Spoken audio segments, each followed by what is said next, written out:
Carson here right outside Woodstock 99, and the concert's not quite over, and as you can see there's a steady stream of cars and people and tow trucks making their way out of the concert. Where are you guys going? The show's not over yet. I'm leaving. Why? It stinks in there.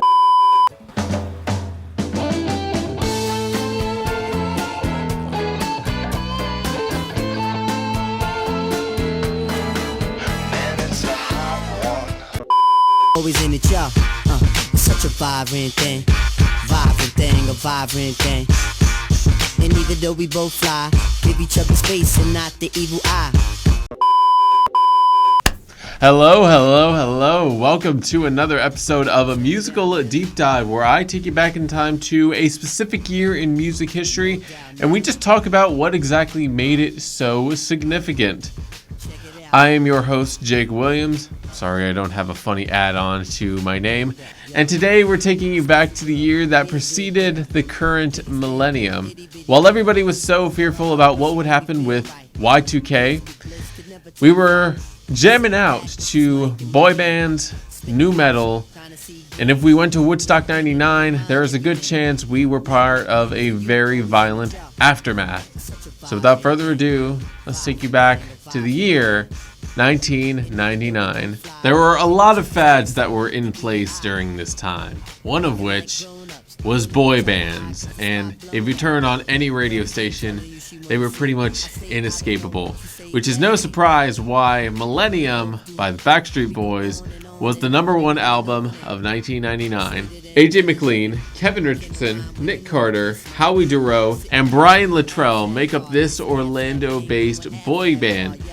At the time, they were moderately successful with their self-titled album, which released in 1997. However, Millennium took them from star status to superstar status.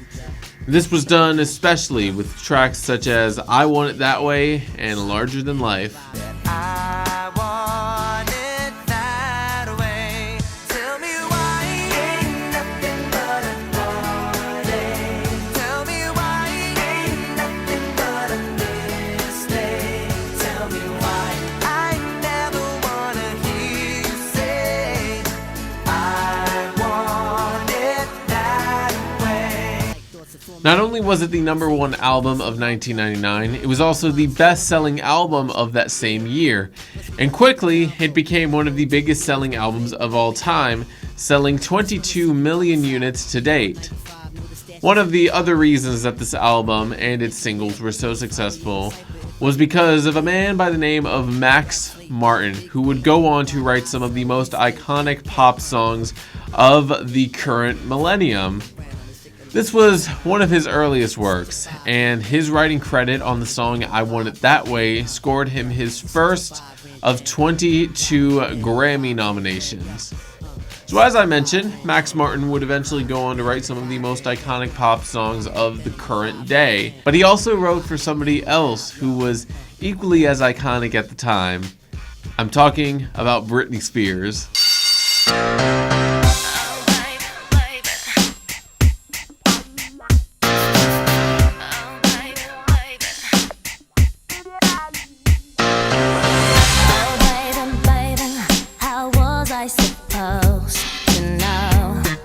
Spears was born in 1981 and got her start acting on Disney Channel's The All-New Mickey Mouse Club alongside JC Chasez and Justin Timberlake of NSYNC. She released her debut album, Baby One More Time, at just the age of 17, and the title track was nothing short of iconic. Just like the Backstreet Boys, Britney enlisted the help of Max Martin to write a vast majority of the tracks on this album, including the title track. Even though this was one of his earliest works, his writing on the track Baby One More Time earned him his first of currently 28 number one spots on the Billboard Hot 100. And because of her massive success as a teen idol in the late 90s and the early 2000s, Britney would then pave the way for other teen idols to eventually take her place. These include Justin Bieber, Ariana Grande, Selena Gomez, and probably the most recent one, Tate McRae. And similarly, the Backstreet Boys also paved way for other boy bands to eventually become just as successful as they have become, which include 98 Degrees, NSYNC, One Direction, and BTS, just to name a few. So boy bands and teen pop were two of the biggest genres to become super popular during this time. But there is another genre that became just as popular, just in a completely different realm. Nu metal. Nu metal was, needless to say, a very, very interesting genre, consisting of mainly elements of alternative rock, hard metal, and rap. One of the most prominent acts in this genre also released their most successful album this same year, Limp Bizkit with Significant Other. As I mentioned before, Limp Bizkit, consisting of Fred Durst, John Otto, and Sam Rivers, were one of the earliest acts to pioneer the genre of nu metal, with elements of rock and rap in each of their tunes. And this was predominantly done with tracks such as Nookie and In Together Now, featuring Method Man.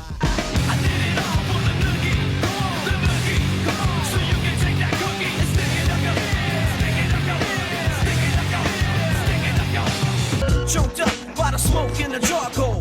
Lava stamps and brands me like a barcode. I'm dashing all the media strikes. I keep the media dice. It's reinforcement for the fight. At the time of this album's release, it was critically a success, with many people calling it innovative and fresh and brand new, which is exactly what somebody wants to hear in the music industry. However, over time, they've gained quite a reputation for being just downright goofy, which, I mean, I can't necessarily blame them. They have an album called Chocolate Starfish and the Hot Dog Flavored Water, and if you listen to virtually any of their tracks, the lyrics might seem somewhat nonsensical, but they're honestly one big vibe, so I'm siding with both people, if I can be honest. However, because of this goofy nature, they've developed quite a fan base, especially in the past few years. Many Halloween costumes, especially in the last 5 years, have been of Fred Durst and his iconic red Yankees hat. So boy bands, teen pop, and nu metal were three of the biggest genres to hit the airwaves in 1999. But the number one song for this year was none of those genres. It instead focused on another genre that was really popular at the time, Europop. I'm, of course, talking about Believe by Cher. Do you believe in life after love? I can feel something inside me say, I really don't think you're strong enough, no. Europop and Eurodance were two genres that dominated the mid-90s club scene. Two of the most notable tracks were What Is Love by Hathaway and Another Night by The Real McCoy. So it makes complete sense that one of the biggest artists of all time would come in to bank on this success and create a unique track of her own. And in the process, she used, in my opinion, way too much auto-tune. However, the song was a wicked success, earning Cher her only Grammy to date for Best Dance Record in 1999, and even received a nomination for Record of the Year that same year.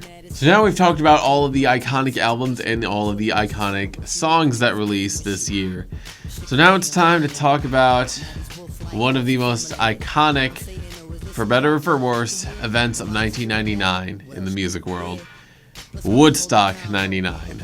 Woodstock 99 was held in Rome, New York, just outside of Utica, and was put on to celebrate the 30th anniversary of one of the most iconic music festivals of all time. Originally, the planners decided to ditch the original idea of peace, love, and unity and bring in acts that were far more edgy than the ones that performed at the original show. These acts include the Red Hot Chili Peppers, Alanis Morissette, Korn, Godsmack, and a whole lot more.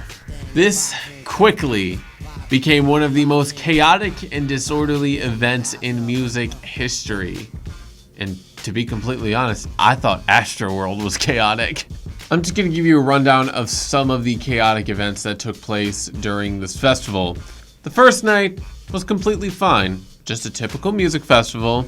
Nobody was getting too crazy.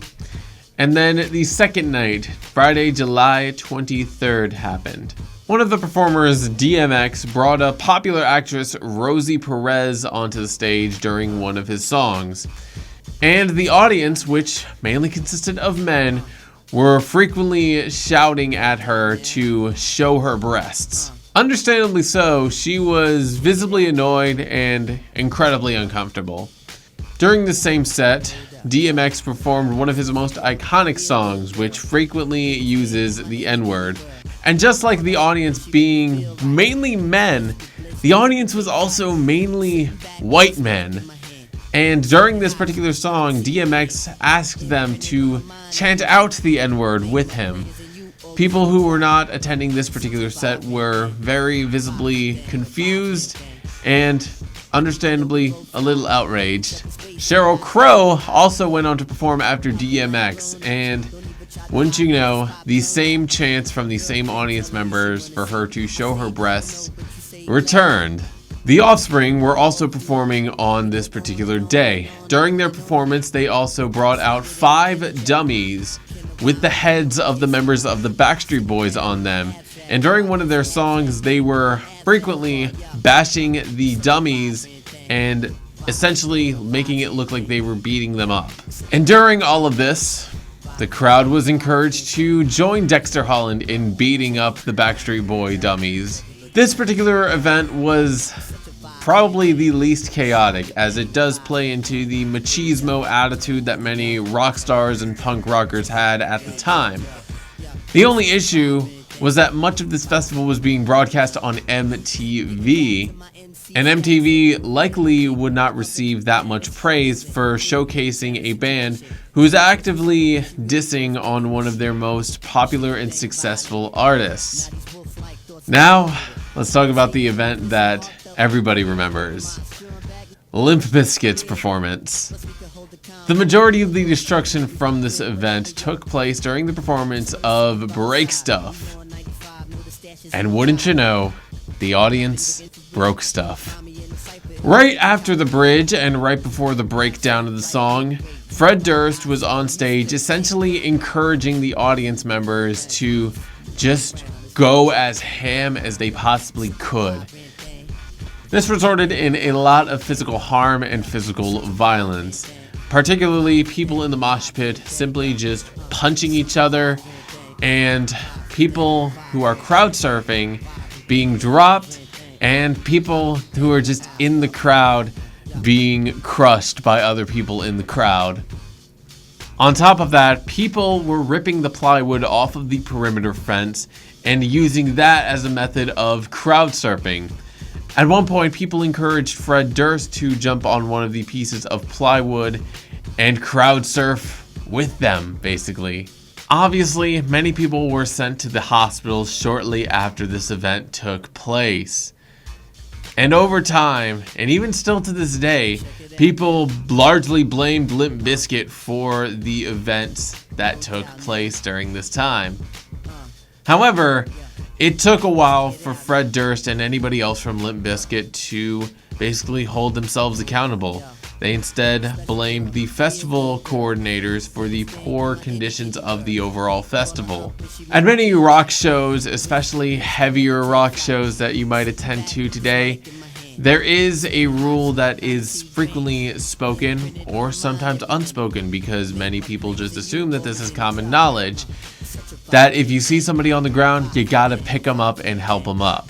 And a lot of that came largely from this event. Well, that's gonna do it for this episode of A Musical Deep Dive. I hope you enjoyed. If you like what you see, stay tuned for next week's episode, where we talk about 2009, the VMAs, and Justin Bieber.